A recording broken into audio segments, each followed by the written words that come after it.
Vou abrir a palavra agora para o professor Daniel Flores. Ok? A palavra é sua, professor. É um prazer estar aqui. Eu devo também agradecer o prazer de falar logo depois do meu professor Bonal Sasso. Foi meu professor no doutorado e me deu um presente, porque falou uma boa parte do que eu vou trabalhar com vocês agora de manhã ou agora de tarde, né? Boa tarde, então.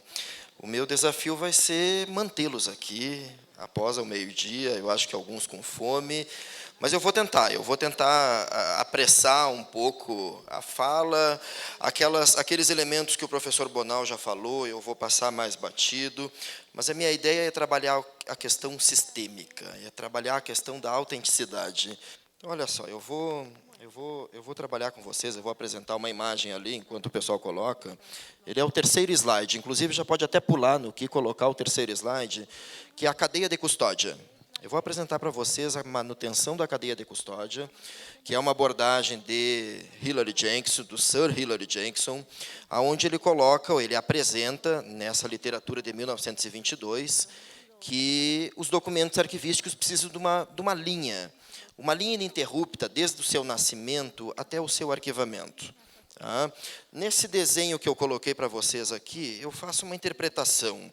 Eu coloco também a teoria das três idades, eu coloco corrente, intermediária e permanente, tentando dizer que existe um andamento desses documentos, quando ele nasce no corrente, uma transferência para o intermediário e um recolhimento para o permanente.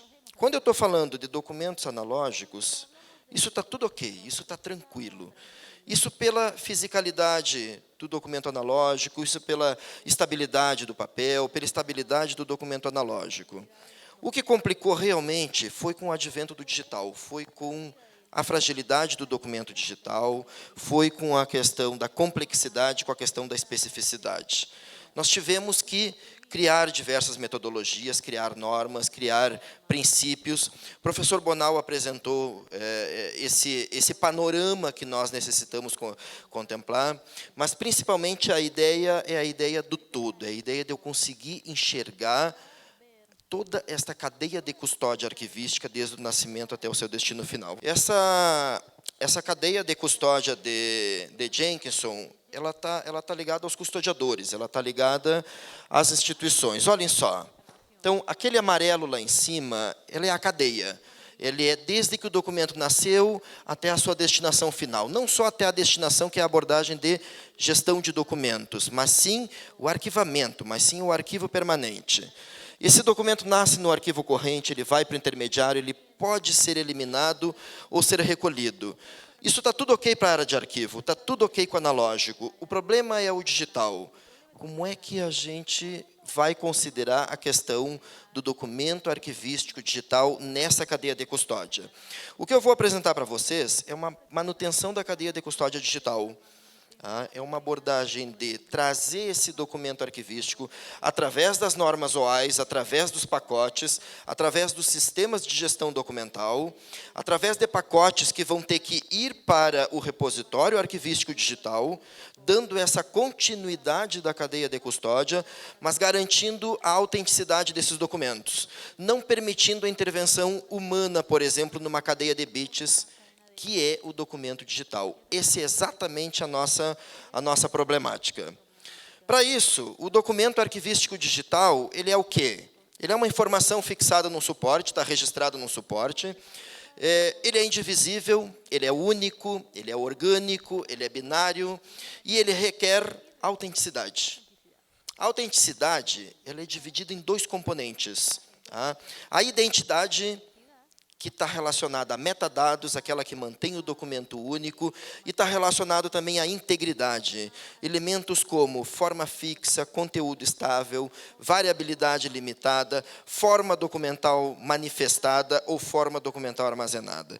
Isso são elementos do documento arquivístico digital. Eu teria também que apresentar como contexto para vocês, inicial, que o Interpares tem algumas constatações. Eu preciso de forma documental fixa desse documento, ou seja, eu preciso da cara desse documento, eu preciso da cara do memorando, Eu não posso ter mais aquelas informatizações que aconteceram no passado, que a gente ia trabalhar numa determinada atividade e eu informatizava trabalhando com simplificação, colocando documentos arquivísticos em registros de bancos de dados. E esses registros, às vezes, eram relacionais ou eram orientados ao objeto. Eu perdia a cara, eu perdia a imagem daquele documento, que um memorando tem um destinatário em cima, que o ofício tem um destinatário abaixo, de que uma ata tem numeração esquerda, etc. Isso é elemento de autenticidade. Era assim que nós autenticávamos documentos desde o nascimento da diplomática. Preciso também do conteúdo estável. Preciso garantir a organicidade e o vínculo arquivístico, a relação dos documentos anteriores e posteriores. Esse contexto identificável também do documento, participa ou apoia a ação, e a forma documental diplomática manifestada ou armazenada, olhem, com os seus manifestadores. Eu posso manter documentos com forma documental armazenada na fase de gestão de documentos, corrente e intermediário. Mas, na hora do arquivamento, eu não posso recolher bancos de dados ou datasets sem manifestá-los. Ou eu manifesto o documento, João Lima, meu colega da CTE, apresentou para vocês o PDF-A, é uma forma de manifestação, ou eu coloco como um API ou como um gerador de relatório o manifestador. Ele tem que ser encapsulado, ele tem que estar junto com o dataset, o congelamento. Diversas instituições não estão fazendo isso, elas estão recolhendo simplesmente bancos de dados, simplesmente congelamentos de datasets. Isto não garante forma fixa e conteúdo estável para o documento arquivístico. Ademais, com essas considerações do Interpares, eu devo dizer que documento digital não é virtual. Ele está fixado no suporte, ele tem um suporte. Esse suporte pode ser um disco de estado sólido, o storage de armazenamento, pendrive, qualquer que seja. Quando eu falo em autenticidade, documentos autênticos, a ciência que se preocupa com isso, que é a diplomática, ela não consegue dizer que um documento é autêntico sem o suporte. Eu não consigo dizer documento autêntico só com a informação. Eu preciso do conjunto, eu analiso os dois elementos. Conteúdo e suporte, ok que são entidades separadas. O documento não se define simplesmente por um componente, mas sim por esse conjunto. O documento digital ele é um objeto físico, lógico e conceitual. E a degradação física do suporte e a rápida obsolescência, isso é notório. Aqui está a apresentação do que o professor Bonal apresentou. Nível físico, nível lógico e nível conceitual. Esse documento arquivístico, ele apresenta para a gente especificidade. Essas especificidades quer dizer que eles estão suscetíveis à degradação física dos suportes, obsolescência tecnológica, de hardware, formatos e etc. Isto é notório, isso é resultado das pesquisas que nós desenvolvemos. Temos também a complexidade. A complexidade quer dizer que esse documento ele não pode estar isolado, ele não pode ser visto como algo independente, ele tem que estar dentro de um sistema, ele tem que ter uma abordagem daquela cadeia de custódia, uma abordagem sistema que o gerencia sistemicamente. A fase de gestão tem que ter o SIGAD. Se estou falando, por exemplo, do EARC, se estou falando do judiciário, Morec Jus, o Gestão Doc, tem que ter um sistema específico. União Europeia tem o seu sistema, Austrália, idem. Então, eu preciso dessa manutenção desta complexidade e dos seus componentes digitais. Tem aí ainda para vocês os elementos básicos constituintes que a Durante apresenta. Então, são 7 elementos, as pessoas, a ação, o suporte, a forma, conteúdo e etc. Eu estou dando base. Eu estou apresentando bases para eu chegar até a hora desta abordagem da cadeia de custódia. A diplomática contemporânea, como eu tinha falado, e notem que a abordagem da cadeia de custódia que eu vou fazer com vocês vai ser tanto da questão da preservação digital, quanto da autenticidade. A preservação digital, nós estamos aí com os referenciais, a complexidade dela. Agora, a autenticidade, o buraco é um pouco mais embaixo.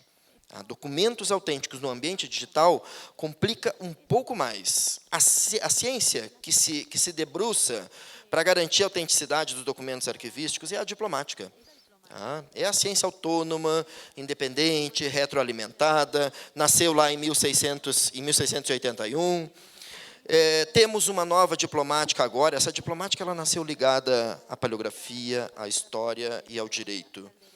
O estranho é que algumas áreas abandonaram a diplomática. O direito abandonou, a história quase que abandonou totalmente. Em determinados momentos, ela se debruça à diplomática para conferir autenticidade. Há documentos antigos e não atuais, mas essa diplomática ela se reformulou. É a diplomática contemporânea, não uma nova ciência, mas é a diplomática especial, é uma divisão dessa diplomática que trouxe novos elementos, como a questão da identificação tipológica, como uma função arquivística, a questão da fixidez, a questão da forma fixa, de exigir a forma fixa. Isso era muito difícil com CPDs, quando nós, de arquivos, íamos exigir. Isso não pode ficar armazenado num banco de dados, isso tem que ter forma fixa. Mas nós não tínhamos sequer essa terminologia, nós não tínhamos o referencial da diplomática contemporânea. Agora sim nós temos um referencial, esse é o referencial da contemporânea. Precisa forma fixa. O recolhimento para o permanente não pode ser com forma documental diplomática armazenada, mas sim com forma documental diplomática manifestada, ou com seu manifestador. Então, esses são os elementos que vieram contribuídos pela diplomática.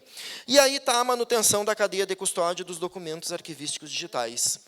É a mesma linha. A linha de Jenkson estava preocupada com o custodiador, que não houvessem rupturas destes custodiadores, de uma instituição produtora para uma instituição arquivística. A preocupação agora no digital é que eu não posso, por exemplo, ter um documento produzido no ambiente de gestão, um SIGAD ou um gestão doc, e num determinado momento eu rompo essa cadeia de custódia e eu salvo isso numa mídia. Isso é prática das instituições. Acaba a fase corrente intermediária, o que as instituições fazem? Salva num storage, salva numa mídia. O que eu acabei de fazer nesse determinado momento? Quebrei a cadeia de custódia, rompi. Nesse momento, eu permiti que uma pessoa vá lá naquele registro que está num storage, que está num disco SAS, e altere aquele conteúdo, aquela cadeia de bits. Ela pode estar até assinada. Eu posso retirar aquele documento, na hora da conversão, a assinatura é quebrada, porque não está num repositório, porque não está numa abordagem sistêmica. Como é que fica a questão do e-mail?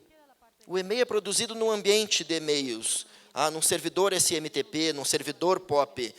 Como é que eu vou manter a cadeia de custódia? Eu vou imprimir esse documento? Quebrei a cadeia de custódia. Eu vou salvar em PDF? Quebrei. Essa linha ininterrupta tem que ser do sistema diretamente para o repositório, para o arquivo permanente, com forma documental fixa, com manifestação, com esses elementos. Essa é a cadeia de custódia. É essa linha ininterrupta. Não adianta eu ter um sistema informatizado para a produção de documentos arquivísticos digitais, e, num determinado momento, eu imprimo e assino. O original é aquele. O original é aquele no ambiente eletrônico. Isso aqui é cópia. Por mais que eu certifique diplomaticamente e coloque um signo, ele não vai ser. Ele vai ser uma cópia assinada, certificada. A mesma coisa é a assinatura digital. A assinatura digital fora do repositório é uma declaração de autenticidade. Eu posso declarar como autêntico um documento falso, apócrifo, que não tem autenticidade. Essa é a nossa grande preocupação. Aí eu tenho um texto do Marcelo Stapanoves, que está lá no consultor jurídico. A ideia é só para apresentar que não é só a área de arquivologia que tem se preocupado com a cadeia de custódia. O pessoal do direito tem se preocupado.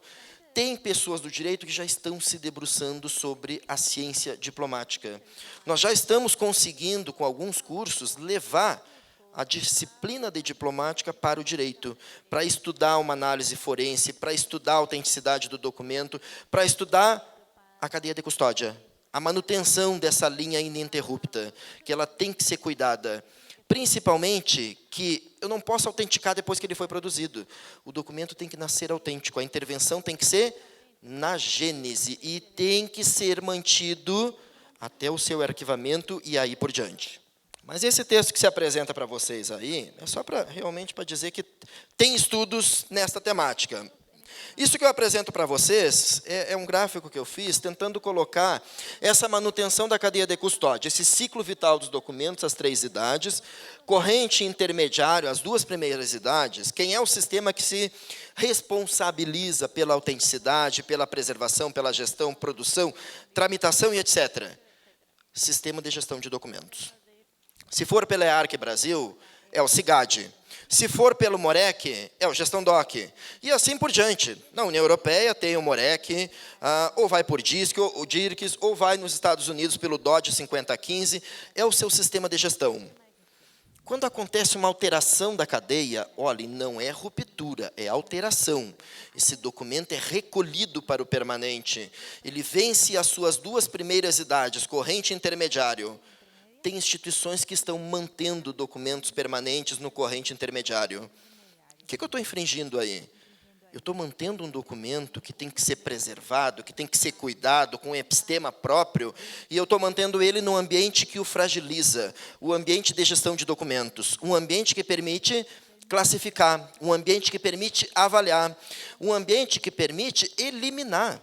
Eu não posso deixar um documento ali. Na lei brasileira, na 8.159, o artigo 25 é claro, configura crime não cuidar do documento permanente, ele tem que ser protegido. Então, ele precisa ser recolhido para um ambiente digital que cuide desta cadeia de custódia, que não seja eu exportando esses documentos em XML ou PDFA e que eu vá lá alimentá-lo e permita essa alteração. Não, esse recolhimento é feito direto do SIGAD, como a API, ou por pacotes CIPs, que bom que o professor Bonal já apresentou, porque eu vou poder passar batido no pacote de submissão. Então, a fase de gestão vai gerar CIPs que vão cair no permanente, que vão cair no repositório de forma autêntica, que vão gerenciar, que vão controlar, que vão documentar esses sistemas, que vão utilizar os metadados premes para garantir a autenticidade.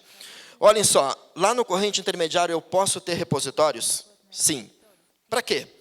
Quando eu tiver documentos de longa temporalidade, e quando eu tiver documentos complexos, como, por exemplo, um portal, um website inteiro. Botar um website inteiro dentro de um sistema de gestão de um SIGAD é muito trabalho para quem desenvolve.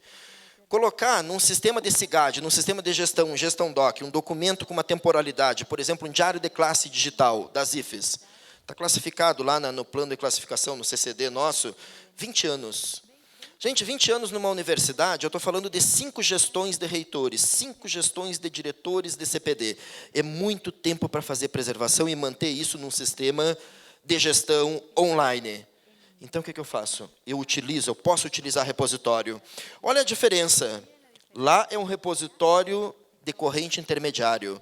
Ele tem um epistema que permite eliminar. Todo documento corrente intermediário que entrar lá vai ser eliminado. Por quê?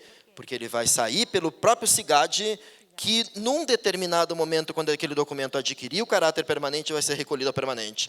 Esse repositório aqui, não. Esse repositório permanente, ele não pode ser eliminado nunca. Por isso que são 2 instâncias. Nós temos um software da área, o Arquivemática, que eu vou entrar nele logo adiante, que ele, inclusive, deu solução para isso. Não são 2 instalações de Arquivemática. São 2 pipelines. A pipeline de corrente intermediário, totalmente independente, e uma pipeline, ou seja, um conjunto de dataset de storage, de armazenamento para o corrente intermediário e outra para o permanente. A do permanente não permite eliminar nunca, como é específico dos arquivos permanentes. Aquele mesmo arquivo permanente que o documento entrou lá não sai nunca mais. É permanente. Aquele mesmo arquivo permanente, quando era analógico, que se eu recolhesse documentos, mesmo que por equívoco, que não tivesse tabela, o princípio do arquivo permanente é maior. Não sai mais. O que eu faço? O que eu tenho que fazer? Um recorte temporal. Eu vou ter que deixar documentos lá que não têm caráter permanente, por um equívoco, por falta de gestão, por falta de um processo de avaliação, mas está protegido. A mesma coisa acontece aqui no ambiente digital. O que entra no repositório arquivístico digital confiável, no RDC Arc, não sai mais. Ele tem que ser permanente, tem que ser assim mantido.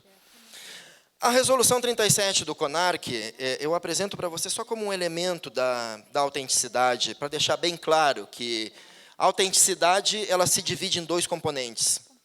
A identidade e a integridade. Fazer digitalização, eu consigo, por exemplo, trazer naquele documento digitalizado, primeiro componente, a identidade, seus metadados, a unificação e etc. Mas eu não consigo garantir o segundo componente, a integridade. Forma fixa, conteúdo estável, variabilidade limitada. A digitalização, por mais que eu certifique aquele documento, que eu assine, que eu declare como autêntico, eu vou ter um representante digital autêntico, que confere com original. A análise de autenticidade precisa do suporte que foi produzido, ou seja, o suporte original. Não permite a eliminação jamais daquele documento. Por isso que, às vezes, a gente vê alguns equívocos de fazer modernização da área de arquivos com digitalização. Não. Modernização é produção de nato digitais, isso sim. A digitalização é o acesso, é a recuperação, isso que nós necessitamos. E muito melhor que essa digitalização ela seja autêntica. Porque eu posso ter um determinado suporte orgânico que vai falir num determinado momento. E aí sim eu vou ter digitalizações autênticas. Autenticadas. Certificadas por uma determinada pessoa que foi lá e certificou. Conferiu com o original num determinado momento. Aí estão os princípios do interpares, da autenticidade, fiabilidade, exatitude, mas que é um compilatório dos elementos anteriores que eu fui apresentando para vocês, da Durante. E aí eu tenho que dizer que o suporte nos documentos digitais, eles se empoderaram.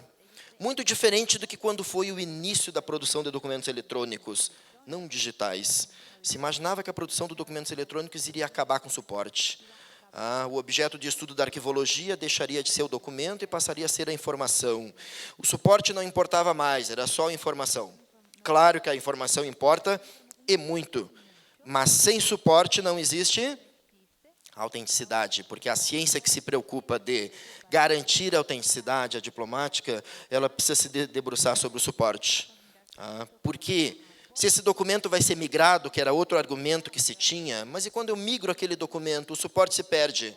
Ele é documentado com os metadados premis.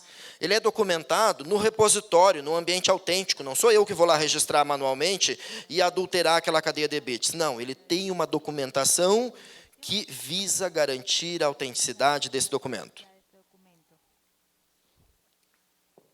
E aí, claro, eu cuidei para deixar os elementos que visam garantir a importância do suporte no documento digital.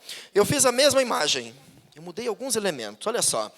Lá no azulzinho, a capa do eArc Brasil, que foi publicada pela nossa CTDE, fase de gestão de documentos, o sistema lá é o CIGAD, ou então, se for pela Morec, é o Gestão Doc. Tem alguns sistemas ali, como o Nuxel, Knowledge Tree, Alfresco, CIEGAD, CEI, etc., que tem alguns princípios de fazer gestão de documentos. Daquela fase, eu vou produzir pacotes CIPs, DOAs, que serão encaminhados para o repositório. Lá está o documento vermelho que vocês devem ter acesso. É a resolução 39 de 2014, que foi atualizada para a resolução 43 desse ano, com algumas correções que a nossa Câmara Técnica fez e o CONARC publicou. Então, a 43 tem que trabalhar com aqueles elementos. Quais os dois repositórios que nós analisamos e contemplam os requisitos de repositório hoje, mundialmente? Arquivemática e Roda. A Arquivemática, desenvolvido pela mesma empresa que desenvolveu o ECAATOM. A Artefacto, a empresa canadense, é um software livre. E o Roda, desenvolvido pelos portugueses, pessoal da Keep Solutions de Portugal. O Roda é o Arquivo Nacional Digital de Portugal. Eu vou falar dele logo adiante. O Roda... Não, eu vou falar depois. Ele tem alguns problemas no OAS que ele não respeita todos os princípios, mas eu deixo para depois.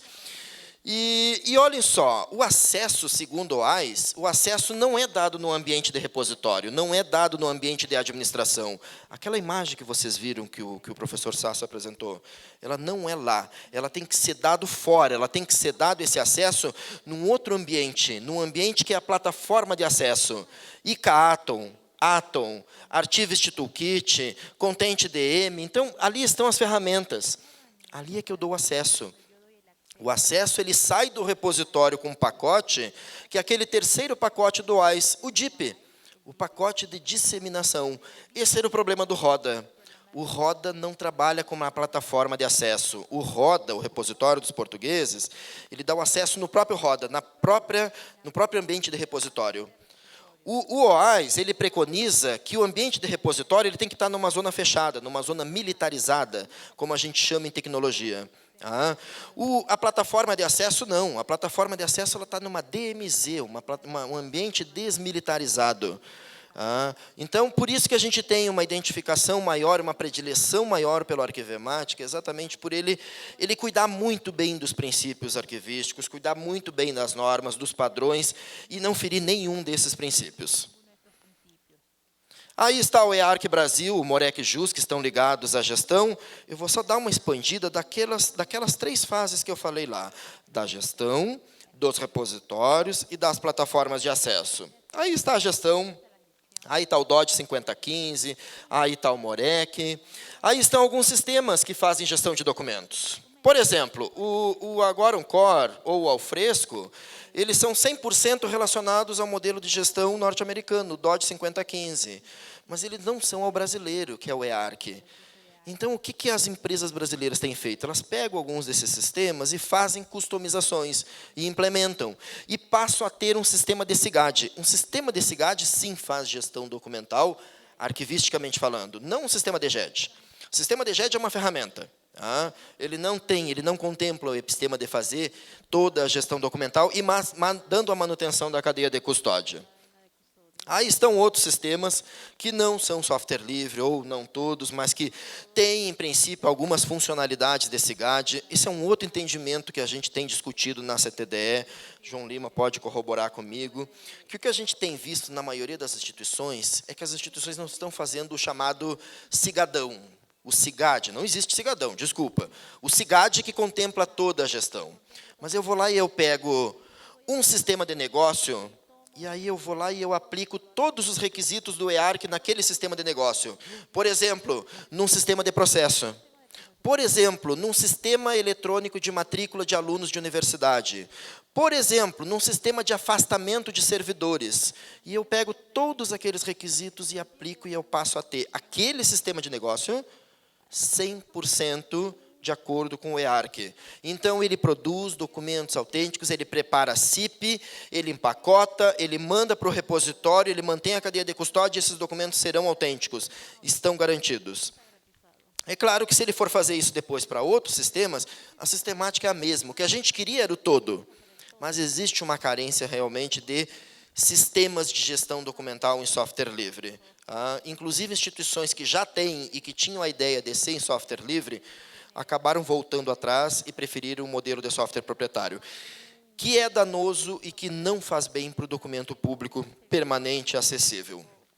Os repositórios arquivísticos digitais, que é a segunda, que é a parte vermelha, aquela que eu apresentei naquele desenho, eles estão preocupados com a preservação digital, acesso a longo prazo, garantia da presunção de autenticidade. Só que antes dos repositórios, o que nós fazíamos em preservação digital era isso. Nós fazíamos migração, nós fazíamos conversão, nós fazíamos emulação. Na prática, se eu olhar numa instituição, eu vou lá e migro um determinado acervo, eu vou lá e converto um outro acervo. A gente chama que isso é quase como enxugar gelo. Quando eu estou terminando um determinado conjunto documental, uma série ou um fundo, eu já tinha que intervir na outra. Eu não tinha uma abordagem gerencial, eu tinha que fazer na mão. Sem falar que não existe cadeia de custódia aí, né? A manutenção da cadeia de custódia digital não existe, porque eu estou fazendo uma intervenção ali humana. Eu posso pegar aquela cadeia de bits que eu estou convertendo e posso alterar. Eu posso pegar a nomeação de um servidor ou uma gratificação, uma FG, e trocar para CD. Então, tinha que ser um sistema robusto no sentido de garantir a inalterabilidade, a segurança daqueles registros. Era muito complicado, era um problema tremendo. Era enxugar gelo, definitivamente. Até que vieram os repositórios. Mas não é só repositório digital, não. É repositório arquivístico digital. Nós analisamos todos os repositórios, DSpace, repositório mais conhecido da área de informação, da área de CI, o mais premiado. No Brasil, tem um repositório mais premiado que é o lá do Rio Grande do Sul, de Porto Alegre, da URGS, o Lume. Mas ele não é arquivístico, ele é um repositório institucional. Ele não tem os princípios arquivísticos. Então, DSpace não contempla, Fedora não contempla, não é o Fedora, o Linux, é o Fedora repositório. ePrints, OJS, etc., etc. 2, sim, contemplam Arquivemática, hoje, em software livre. Arquivemática e roda aqueles que foram apresentados. Isso não quer dizer que eu tenha que ficar só entre esses dois. Eu posso desenvolver um repositório. Pronto, do zero. Eu posso pegar a resolução 43 do CONARC e aplicar os seus princípios. A resolução 43 do CONARC nada mais é do que um compilatório de todas as normas, ou da maioria das normas, desde gestão, de metadados, de preservação, etc., e desenvolver esse repositório. Então, a primeira coisa um repositório ele é diferente de um banco de dados com objetos digitais inseridos dentro. Muita gente se equivoca em relação a isso. Levanta um SGBD, um DBA, e eu começo a colocar objetos digitais. Isso não é repositório. Repositório tem uma funcionalidade específica. Ele tem mecanismos próprios de preservação digital. As estratégias, aquelas que eu falei anteriormente, a migração, ela vai se dar agora dentro do repositório. A conversão vai se dar dentro do repositório, não mais feita por mim. A checagem de vírus é feita pelo repositório. E tudo documentado. Tudo controlado no sentido de garantir a autenticidade desses documentos. Ele considera os princípios arquivísticos, ele cuida da navegação multinível, ele cuida da fixidez. O RDC-ARC é o conceito nosso. Nós elaboramos esse conceito, a CTDE do CONARC. E notem que o ARC lá é para fazer o casal com o EARC Brasil. O ARC vem ali logo depois do R, Repositório Arquivístico Digital Confiável, exatamente para delimitar essa exigência do arquivístico. Aí está o documento que vocês precisam ter acesso. Façam download, resolução 43 do CONARC, por favor. Aí está a certificação dos repositórios. O professor Bonal falou muito bem. Questão da TRAC, questão do Magenta, questão do Nestor. Esses requisitos, a avaliação no marco da organização, dos objetos digitais, da infraestrutura técnica, da segurança, governança e viabilidade, no sentido de garantir que esse meu repositório é autêntico, é confiável. Aí está o WAIS. Que bom, não vou precisar nem explicar, né? Você já conhece o WAIS, tem um ambiente do produtor, que o CIP é o CIGAD que produz o CIP, que produz o pacote. O administração é o WIPE, é o armazenamento, e a difusão, o DIP é fora. Não pode ser dado dentro do repositório o acesso. O RODA dá dentro do repositório. O Arquivemática exporta um DIP para fora. Olha o desenho do DIP. Externo, lá no ICAATOM, ou no ContentDM, ou no Archivist Toolkit, a plataforma que vocês preferirem. Então, aí estão as entidades também, que ótimo, que está tudo apresentado. Aí está o desenho. Aí estão os 3 pacotes. O de submissão, o de arquivamento, é o arquivamento permanente, está dentro do repositório, é o arquivo permanente digital, e o DIP, que é o de acesso. O DIP pode estar numa plataforma, mas eu também posso exportar um DIP assinado pelo repositório via uma demanda do judiciário, via uma demanda de um magistrado que me solicita um determinado registro do meu sistema informacional autêntico, mantendo a cadeia de custódia, não fazendo como a gente faz hoje. Vai lá, imprime, posso ter adulterado, e assino e faço uma declaração de autenticidade. O Arquivemática, então, é esse sistema de preservação digital, gratuito, código aberto, é software livre, e ele está interconexo ao ICAATOM. Como ele foi desenvolvido pela mesma empresa, ele já está funcionando. Esse é o objeto da oficina que eu vou fazer amanhã. É fazer a prática com vocês, quem conseguiu vaga, de preparar pacotes CIPs, fazer esse pacote CIP entrar dentro do repositório, processar microserviços e fazer a difusão pelo ICAATOM, ou seja, fazer a manutenção da cadeia de custódia na prática com o Arquivemática. Aí está uma tela dele. Ele é baseado em padrões, compatível com formatos, com o Pronom. E aí está um exemplo, por exemplo, dos formatos do PPD, do Plano de Preservação Digital do Arquivemática, editável por vocês. Eu submeto um formato proprietário, um doc, ele vai ser convertido pelo repositório. Eu submeto um vídeo de uma gravação de uma reunião em WMA, Windows Media Audio, ele não pode preservar esse formato, ele tem que converter num formato aberto. O formato que vai ficar no IP, olha só, no arquivo permanente do vídeo, é um MKV. É o formato aberto de arquivamento a longo prazo. Mas esse formato é grande. É lá no IP, é lá no arquivo permanente digital assinado. O acesso é um MP4. Então, ele gera uma derivada de acesso também. Essa derivada de acesso vai para o DIP. menor, mais pequeno, mais acessível. Então, ali estão todos os formatos. O PDF-A, que o João falou, eu submeto um PDF, ele é convertido para PDF-A. A1, notem, exigência do NAR. O NAR não admite ainda A2 e A3. Eu, particularmente, eu gosto, sim, do A2 e A3, e a gente já conversou isso na CTDE, eu e o João Lima. Então, esse formato, essa tabela de formatos, ela é editável por vocês. O outro repositório é o RODA. Olhem só, a primeira frase lá. O RODA é o Arquivo Nacional Digital em Portugal. Exatamente isso. Ele é o arquivo permanente. Ele recolhe os documentos da administração através de pacotes, mas ele tem aquele problema, e não só aquele, tem outros indicados nas nossas pesquisas que ele não contempla todos os princípios arquivísticos, de normas, de padrões, eles tentaram simplificar demais. Essa simplificação compromete a autenticidade. Por isso que a gente tem algumas restrições em relação ao uso do RODA. A própria criação do pacote ela é muito amigável. Olha só, eu identifico o conjunto documental, eu identifico o fundo, a série, a subsérie. Eu tenho um ambiente mais amistoso para preparar. O Arquivemática, não. O Arquivemática, a preparação do pacote tem que vir lá do sistema de gestão, lá do SIGAD ou lá do Gestão Doc. E a plataforma de acesso, o DIP, o terceiro momento. Pode ser o ICA-Atom, pode ser Artivist Toolkit, Content DM, Slandora. Na hora de gerar, o Arquivemática pergunta para onde vai.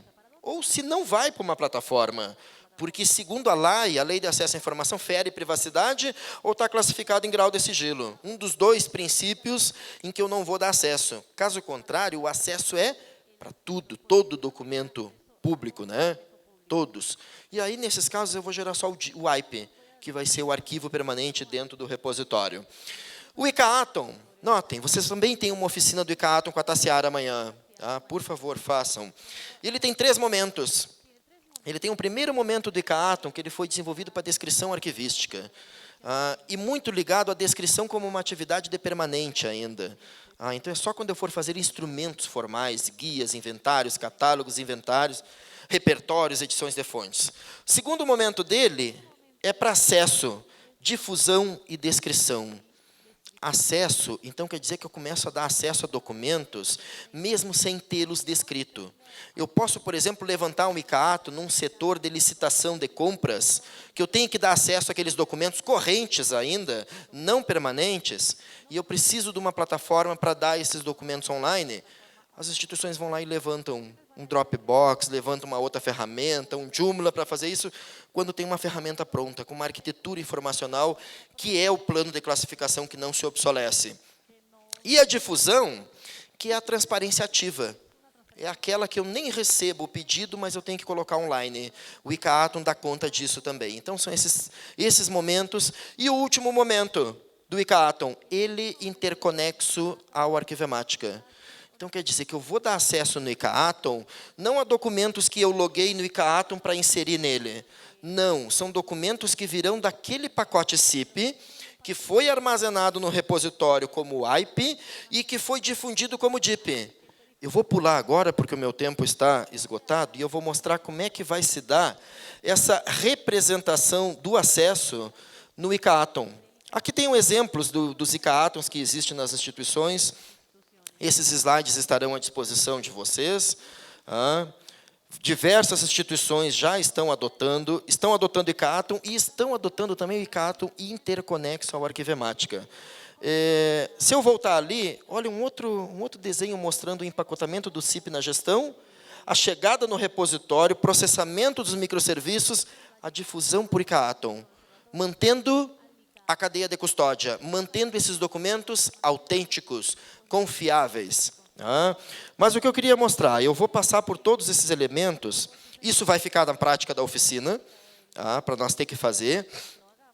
Como fazer recolhimento, por exemplo, do SIGAD, como fazer recolhimento, por exemplo, de documentos digitalizados, como é que eu faço uma declaração de autenticidade num pacote para ser recolhido, para eu dar acesso de documentos autenticados, os e-mails, como é que eu mantenho a cadeia de custódia de um e-mail, porque senão o que a gente tem feito é salvar e assinar, imprimir e assinar, matando cadeia de custódia. A gente tem os formatos, a gente tem os padrões próprios para isso, Ali está a ferramenta que integra automaticamente as fotografias. Na ausência de um CIGAD, eu posso ter um ambiente que eu recolha daquele fotógrafo institucional que sai para produzir uma fotografia e recolhe diretamente ao repositório, já classificado, já gera CIP, IP e DIP, mantendo a cadeia de custódia desses documentos.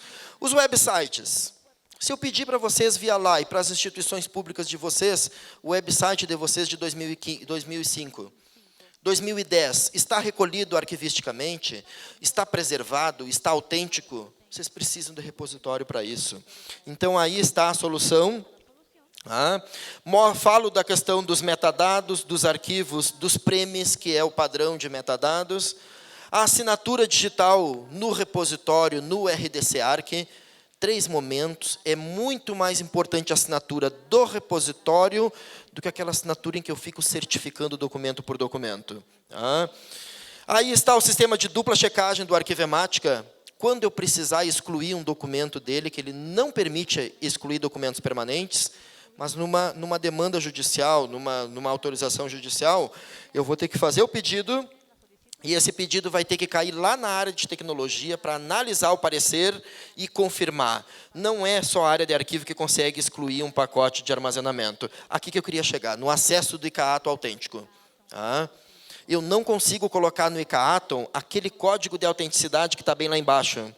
Não tem como. Eu só consigo fazer assim, pelo pacote. Ele coloca um código de autenticação, tanto do objeto, quanto do IP que ele vai estar se referenciando lá no arquivo permanente digital, lá no Arquivemática.